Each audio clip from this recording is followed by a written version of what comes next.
Hai, bersama saya Cikgu Shida.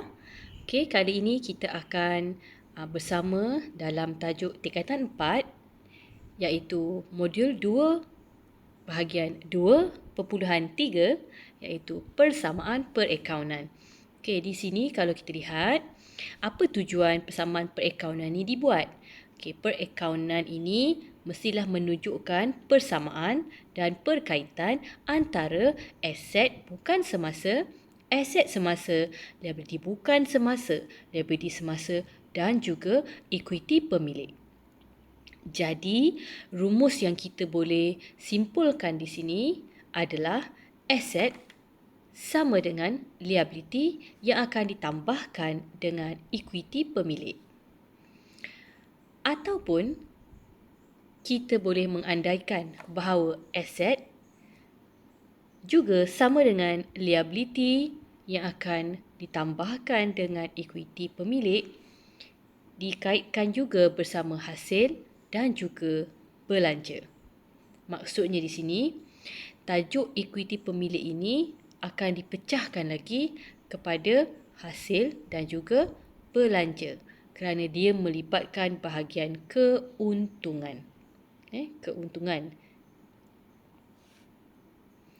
Di sini saya tunjukkan perkaitan persamaan ini iaitu bahagian gambar ini adalah gambar penimbang. Okey. Nilai yang ada di sebelah aset mestilah seimbang dengan nilai yang ada di sebelah liability dan juga ekuiti pemilik. Ini adalah contoh jadual persamaan perakaunan. Okey. Yang kita lihat di sini, soalan ini adalah merupakan soalan asas dalam menentukan kaedah catatan beku dan ia adalah merupakan soalan favourite yang suka ditanya dalam peperiksaan SPM. Ini adalah contoh formatnya. Butiran yang ada di dalam ini adalah berdasarkan soalan. Pada soalan SPM, jika keluar tajuk ini, kotak jadual ini akan diberikan. Jadi pelajar hanya perlu mengisi sahaja maklumat di dalam ini. Baki awal merujuk kepada baki yang ada pada soalan. A dengan B adalah merupakan butiran ataupun bilangan soalan yang diberikan. Manakala baki akhir menunjukkan baki nilai terakhir pada bulan itu yang perlu kita kira. Ini adalah contoh bagaimana kita hendak melaksanakan merekod baki awal di dalam jadual persamaan perakaunan. Okey, kita cuba buat bersama-sama. Okey, soalan ini diberikan kita ada perabot, inventory, akaun belum terima, bank, tunai, akaun belum bayar dan juga modal. Okey, sebelum kita melaksanakan apa-apa, kita kena kenal pasti dahulu yang mana satu aset, yang mana satu liability dan yang manakah satu adalah ekuiti pemilik. Di sini kita lihat perabot merupakan aset, inventory merupakan aset, akaun belum terima merupakan aset, bank merupakan aset dan tunai merupakan aset.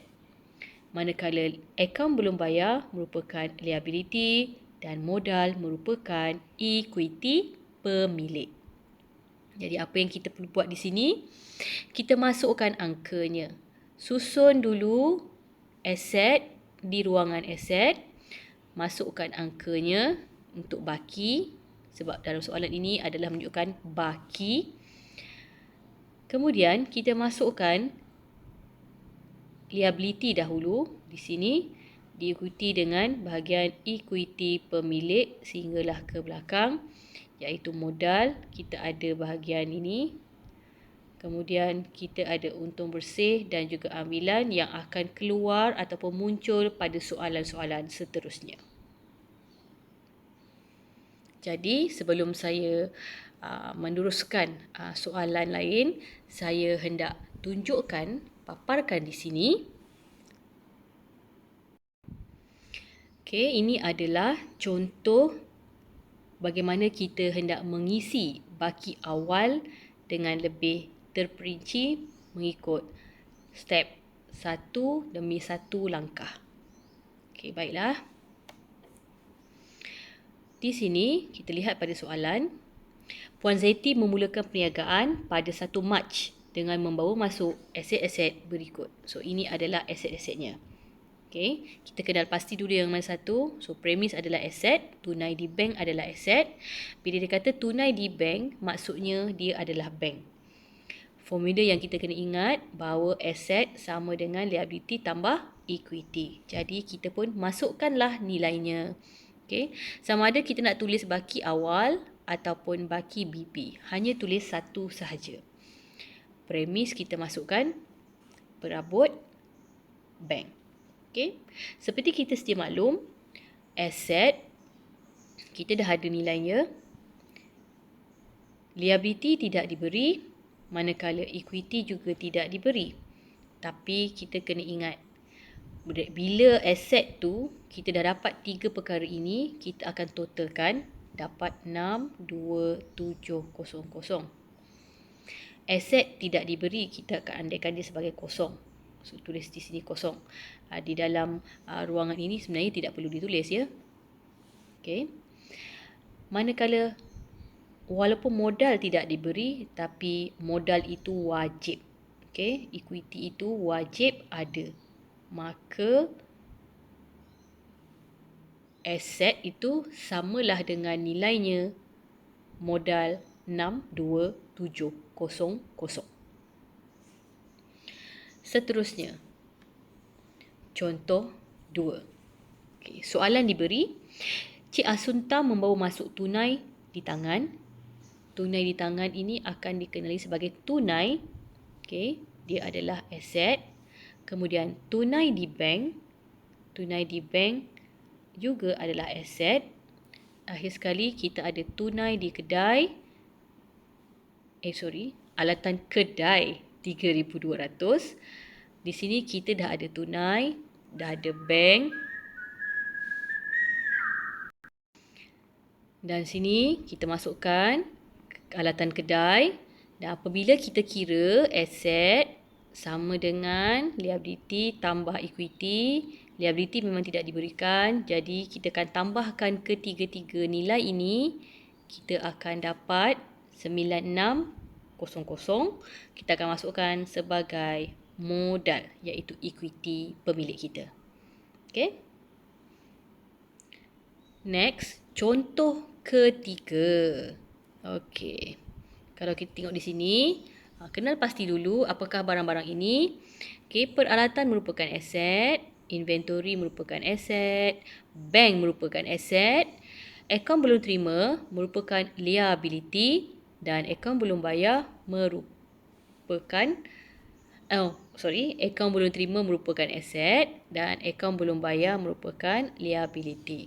Okey, kita totalkan keempat-empat aset ini, kita akan dapat angka 21750. Okey, kita masukkan peralatan, inventory, bank dan juga akaun belum terima. Seterusnya, kita kira liability. Kita masukkan dan akhir sekali kita cari angka ini. Bagaimana nak dapatkan angka 19650? Kita gunakan formula matematik. Okay, aset telah diberi, liability juga telah diberi. Jadi kita gantikan E sebagai X. Okay, seperti ini. 21750. Kita akan tolakkan dengan 2100. Kita akan dapat 19650. So, X ini adalah 19650. Okey. Harap pelajar jelas cara membuat bahagian persamaan perakaunan, iaitu mengisi maklumat untuk baki awal ataupun baki BP.